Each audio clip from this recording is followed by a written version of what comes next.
Almost happy Thanksgiving, guys.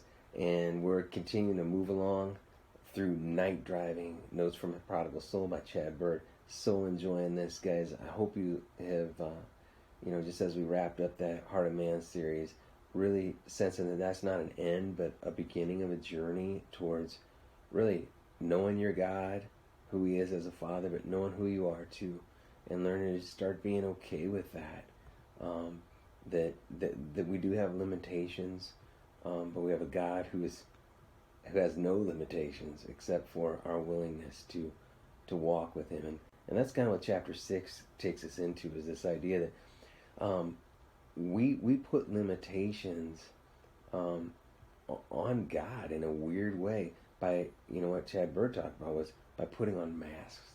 And this whole chapter was about, listen, if we're going to get healed up at all, if we're going to get healthy, we've got to learn how to be vulnerable.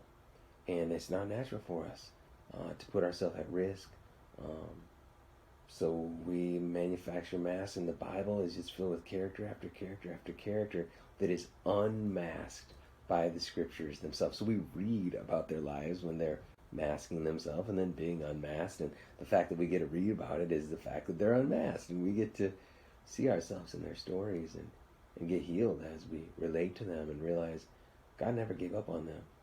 He's never given up on us. I love how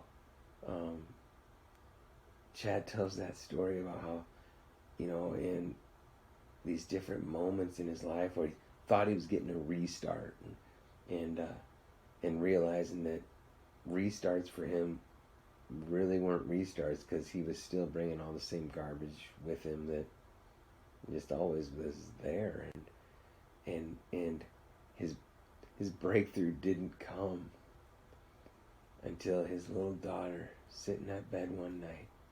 Guys, I go back and read that portion at the end of chapter 6, and just picture yourself with that girl just asking him straight up honest question, and him having to give an answer and deciding, am I going to be honest or not, and taking that step of faith and saying, I tell you the truth. He took that mask off, and taking that mask off in front of his little daughter, and then a little moment later taking it in front of his son. He said he never felt freedom like that in his life.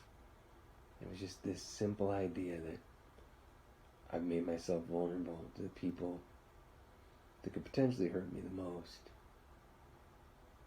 and yet they loved me,